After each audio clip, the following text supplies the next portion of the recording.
What's going on, everybody? Welcome to a brand new video on the channel. Welcome to some Need for Speed Unbound. And in today's video, as you can see by the title and the thumbnail, we're going to be discussing a lot of this game because I've been playing it for just a little over 20 hours and I feel like I have a good basis and a good thought process going behind this video on is it worth getting? Should you buy this game? Should you get this game for Christmas? Should you get this game now? It's out right now, December the 2nd, as you're watching this video. Should you get it? Is it any different to the previous games? Is it better? Is it worse?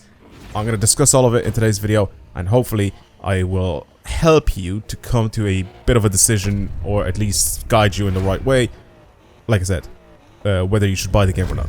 So, let's get started with the car list. The car list now hasn't really changed too much since the previous title, Need for Speed Heat. A few of the manufacturers, I'm pretty sure they pulled out. Audi isn't in the game anymore, and I think some other cars are in the game. It's not vastly different to Need for Speed Heat, and also the similarities don't just stop there between Heat and this game, but we'll talk about that later on. But I'm just talking about the car list at the moment. There's multiple videos online on people showing off the car list, and I'm not going to do a whole video on that because there's no point. And I've also talked about the car list before when they announced all of the cars that were going to be in the game way before the game's release, so there's a video on that as well if you want to see the full car list and what cars are in the game. So again, like I said, the car list isn't vastly different. I don't think it's a good car list overall, because there's so many different cars that just repeat themselves in the game, and it's just a bit boring if you ask me. We have, I think, about 4 different Lamborghini Aventadors, or like 5 of them. I can't remember. There's like the Aventador S, there's like the SVJ, you have the S Roadster, the SVJ Roadster. There's like so many different versions of the same cars in the game. It's the same deal with 911s, it's the same deal with BMW M4. It just repeats the same car over and over again. Yes, I do get it that it's slightly different, but it's still kind of boring, and I feel like instead of that, you could have just added some extra cars, you know what I mean? So I kind of feel like they should have gone with the route of them adding more cars. I do hope that in post-release support with this game, they will continue to add new cars into the game, and hopefully it'll expand the car list, but for now, it's pretty poor, if you ask me. However, what's not poor is the customization in the game. Now, this game, again, like I said, is very similar to Need for Speed Heat because it's based on the same platform as the games that came before it, like Need for Speed 2015, Need for Speed Payback, and Need for Speed Heat. You have the same sort of customization style where you click the sort of rotate the car around and you click that specific item and you change it and whatever. That customization is still there. It's still pretty much the same way you customize cars. However, there is an increase in the amount of things that you can have on cars. Now, not every single car in this game has gotten a boost in parts that you're able to change, but most of them have, and it's very, very good. The customization in Need for Speed games I've never had an issue with, and it's obviously one of the best in the business pretty much. It's so good.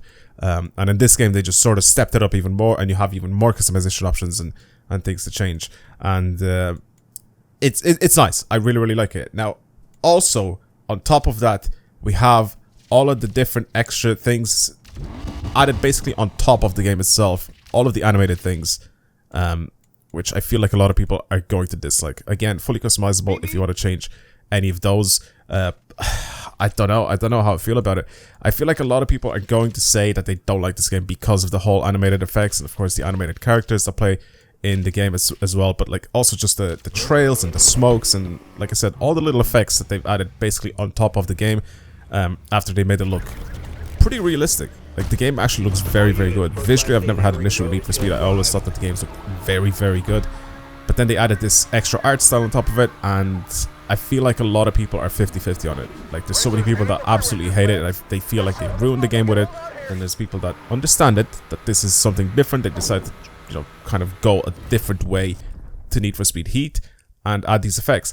I kind of like them. They grew on me. At the very beginning, I was thinking after I saw the trailer that like I wasn't really interested in these, and it looks a bit dumb. They're a lot less intrusive when you're playing the game than you think. So they grew on me. I'm actually enjoying them. They're not even too bad. I do, however, have the minimalist one, where it's just you have a bit of tire smoke and that's it, and then a few, like, just a bit of light trails coming off the car, and that's pretty much it. There's nothing else there.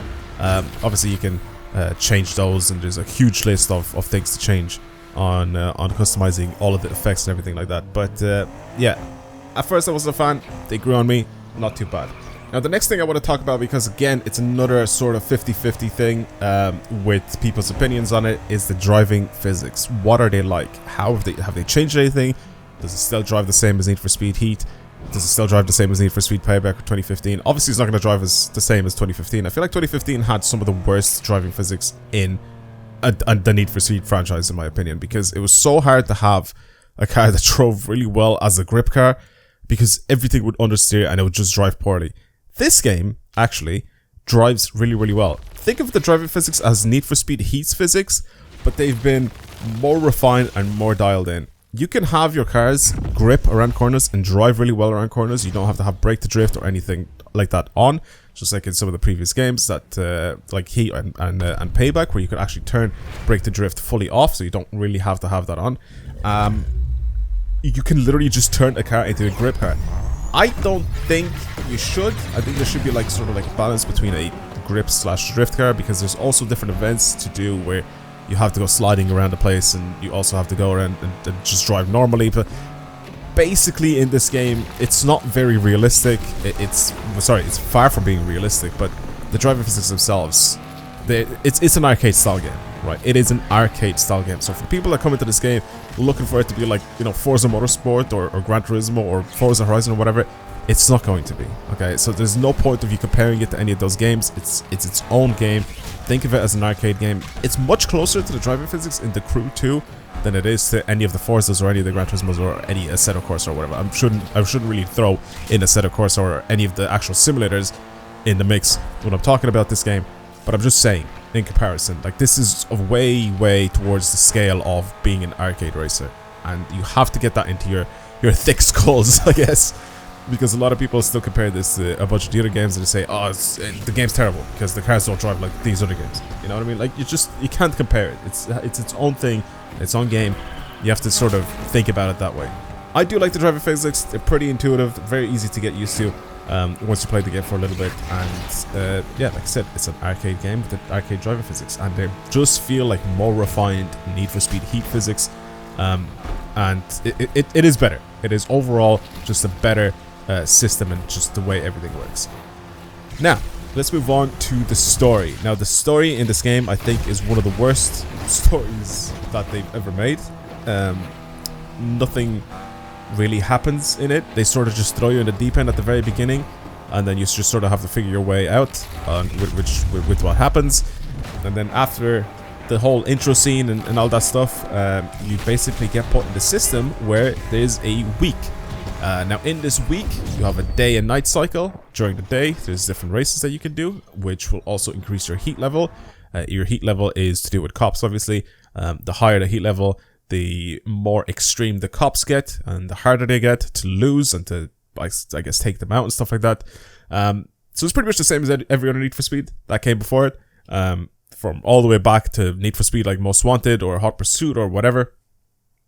Heat level is in the game, and of course, you know, like I said, the higher the heat level, the more cops and the harder they are to get rid of. I don't like the story in this game. I just don't think it's good. Like I said, there's a day and night cycle. During the day, you do races, it increases your heat level. During the night, again, you do the same thing. And you go through the week, and then at the very end, you have some big championship thing, and then that's the only way you can progress the story. There's nothing else there. There's no, like, major cutscenes. There's no actual story behind it. Or there is a story behind it, but it's just terrible. And I honestly think that the voice acting in this game is ass. It's just not good. It's really not good. So many times where you're just driving around and you just randomly get a call or whatever from one of your, I guess, one of the people from the story, and they just spew a load of garbage at you. Like, they just start speaking to you about absolute nonsense, and it's the same with the radio. It's just random nonsense that just comes on, and in my opinion, it just straight up isn't good. Now, the cops themselves, at the very beginning when I was playing this, and even in one of the Let's Play videos, I did say that they were terrible. They were really bad. Now, there is some newer episodes of the Let's Play that are gone up on the channel, which showed me that the cops are... let's just say I completely underestimated the cops in this game. Your level 1 cops that chase you, and level 2, which is basically just the chargers, they are awful, right? You go around, you just sort of drive a little bit too fast, and then you escape them. As soon as you start leveling up and you have the higher level cops. I probably shouldn't ruin it, but you have basically the Corvette is back. I'll say that the Corvette is back, and a bunch of other things are back. As soon as you level the cops up, it just turns. It's like a switch. It just completely switches, and they are so much more difficult to get rid of, and so much more difficult to destroy or whatever, to crash into and get rid of them. They are so strong. I really like that. I hope that they don't nerf the cops, because it makes it much more of a challenge. It doesn't even matter what sort of difficulty you play on in the game. It's much more of a challenge, and it's really fun. The cops are very fun to play with, and you just have to get really creative if you want to lose them. So I really like the cops in this game. However, they're not in multiplayer. And speaking of multiplayer, let's talk about it a little bit. You guys should have seen some gameplay in the background on what the multiplayer is pretty much like. You have the whole map as a free roam. It is completely separate to your single player campaign, whatever story game solo world. So basically, you're obviously still on the same map, and you have a completely different set of cars. You don't share the cars at all between them. You have to get your cars, or you have to unlock your cars for online in a different way. You have to win a specific amount of races and stuff like that. You unlock them a different way, and again, it's the same with all the races that are on the map. They're just different. Okay, they're not related at all. So the garage and the credits and the heat level and all that. Well, sorry, not the heat level, because there's no heat level in multiplayer. But your credits or dollars or whatever money is not shared between single player and multiplayer. And I really like that. I think they've done a really good idea, or they've done a really good job with that. And that's a really good idea, because it makes you play the multiplayer on its own instead of grinding single player. You have the best possible cars in the game. You cannot go, or maybe there's like a money glitch or something in single player or in the story mode, and you somehow have the best cars in the game now, and you can use them on multiplayer. You know, I feel like that'll be it'll just be a scumbag thing to do. And I think they've done a good job with separating single player and multiplayer. Now, multiplayer itself is a bit boring. It's sort of very repetitive. You just sort of go out, do some races, get some money, build some cars up, and that's pretty much it. Obviously, you have the different class of cars, as you always have, but it's hard. Like, the money that you get in multiplayer, you get between around, I think, is around like 19,000 and just a little over 30,000. It all depends on the amount of people that are in the lobby and the class of race that you're doing as well. So you don't really get a lot of money, and obviously you have some cars that are worth like 3 million, like 2-3 million, which are very expensive. So it will take a while to grind up to get those, but I really do hope that in the future they add some more events as well, because right now there's only races. There's no drift events, there's no takeover events or anything like that. You literally just have regular races versus other players. Now, the max players in the lobby are also 16 players, and you can have 4 players, I think, in a party. Not really the best multiplayer, but I think that they could have done... I honestly do think that they could have done a little bit more for the multiplayer scene. But, like I said, I do like the way it's not connected. Now, the main and most important thing with this game that I can't actually discuss yet, because the game has just been released, is post-release support. This is the one thing that I've talked about numerous times in the past, and right now, even Forza is suffering from post-release support. At the moment, it's a terrible experience, but I'm not going to talk about Forza Horizon at all. I'm going to talk about this game. Need for Speed Heat didn't really have much post-release support, and it's the same with all the previous Need for Speeds. If you want the game to last a long time, if you want people to come back and play it and be excited for the game, you have to have post-release support. By that I mean constant updates, add new content in the game, add new cars, add new races, add new customization, all that sort of stuff.